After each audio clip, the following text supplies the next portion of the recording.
Welcome to Friday night's video in our Master Series. This is the 66th video in our Master Series, the 36th video in our first phase processing, and the first video on our spatialization and doubling tracks. Now, normally this would probably be looked at as a mixing aspect, but we're going to do some processing. Remember, that for me, normally I've got a pretty good idea after my arrangement before editing of what I'm going to do when I get to this point, so I render tracks. That way, when I'm putting delay on tracks and detunings and things like that, that it's not sucking CPU power if I've got a lot of tracks going on, because it's going to use processing power. So I'll render those tracks. I make a note on them about what I did to them so that I know that I panned them so far. I put delay on them. I whatever I did to them, and then I render them. That way that when I start mixing, I don't have it eating processing power.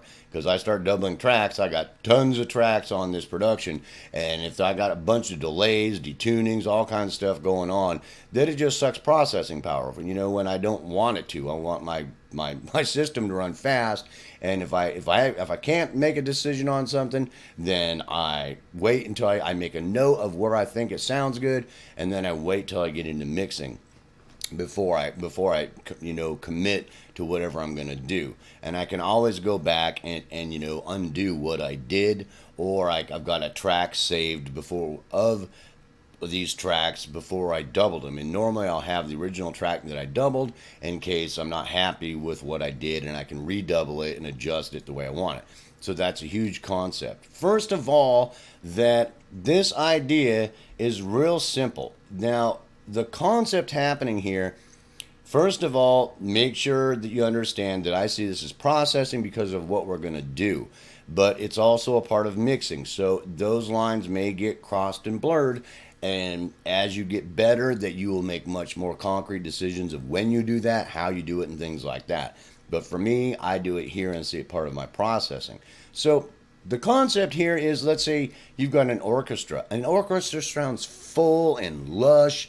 And if you've ever been to an orchestra, if you haven't, go. But, to be there, it's immersive. It's this huge, lush, huge stereo field that's lush and full and vibrant. It's wonderful. Now, the concept of one of the reasons why it sounds like this, let's say we'll take cellos for an example. I've got a bunch of cellos here. Now, the concept here is, let's say this is the primary cello here. Well, all the other cellos are going to have a little few differences. The first difference they're going to have is they're going to have a little bit of delay between them. Something under the end of the Haas effect. So I suggest you Google that. It's if you've got a delay on something, you've got a hit and a delay, that once it starts sounding like two hits, it's above the Haas effect. Anything under that it sounds, if you pan one off to the right and one off to the left, and there's that much delay on it, it makes it sound fuller.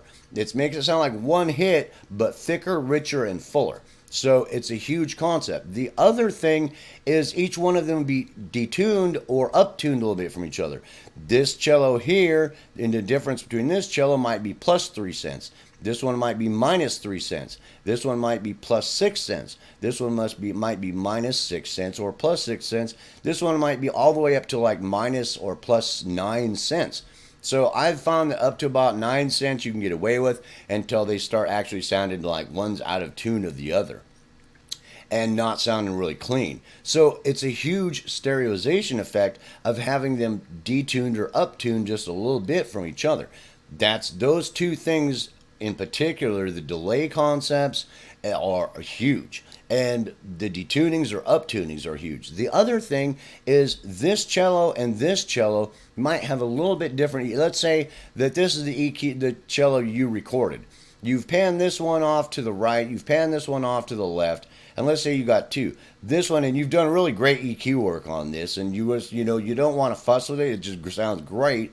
This one, you want to change just a little bit. You want to go in there, and without messing up the sound too much, you might want to raise the lower end a little bit, or raise the upper end. You'll give it a little more high end to it, a little more brassiness or something. Those little changes like that usually do it. I'll either drop or lower the bass a little bit, or raise or lower the high end a little bit. to make it just a little bit different. Sometimes it's a little bit more intricate EQ work, but they'll be a little bit different. And when they're panned off to one side or the other, it adds huge body and lushness and spatialization. Not much. I mean, it's almost not perceivable. I mean, just very little. Very little, not much at all, because it's going to have a little bit different texture. And also, we talked about when we did our reverberation spatialization that we saved a preset that had a certain echo effect and a certain reverberation, convolution reverb of the space we wanted this production to be in. So when you do each one of those tracks, the first primary one, let's say it's the one that you've panned to the right, that you've set it up and you've got it in its space. You've got it centered, you've set it up to where you want it, and that's the space you want it in, its place. See, all right? And so you pan it off to the right, and you might want to adjust it.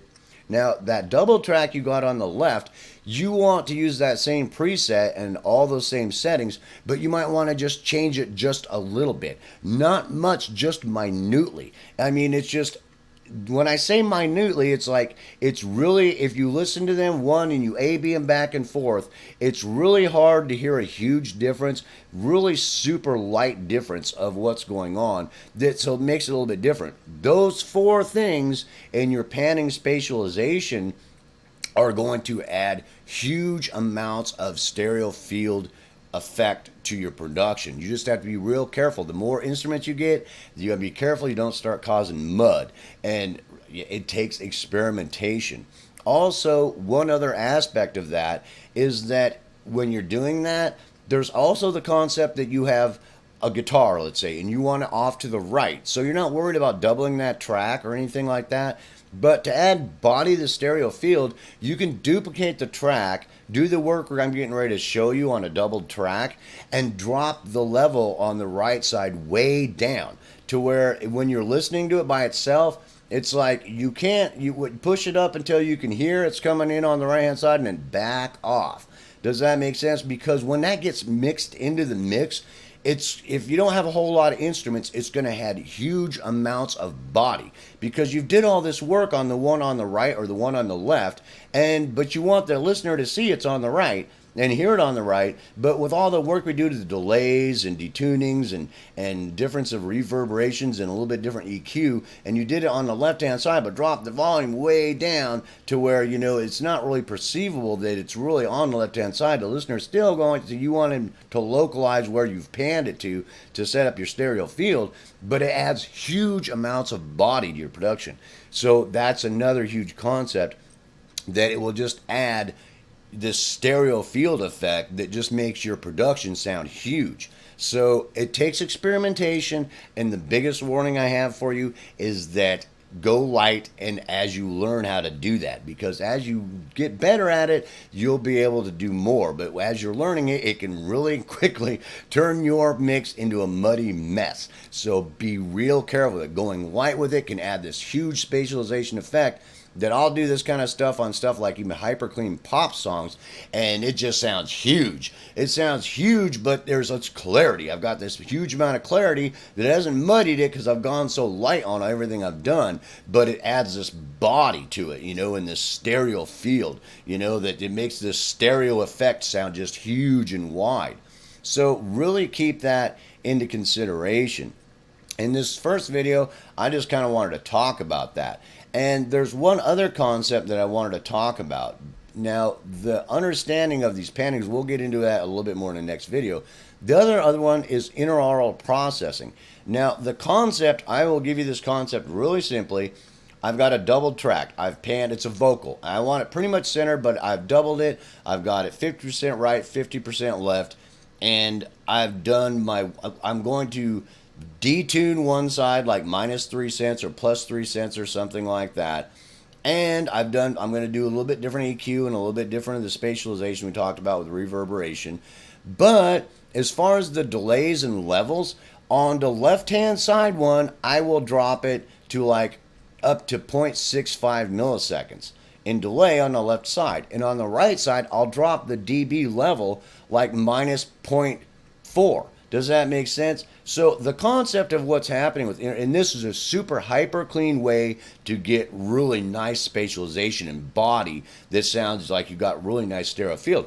because if I click my finger on the right hand side, my right ear hears it. The time it takes it to get to my left ear so that my mind can localize where it's at is about 0.565 milliseconds. So the concept here is that when your mind will hear that, the right one, your mind will hear it happen on the right hand, on the right side. The left side will be delayed, so your mind will perceive a localization thing that's happening on the right.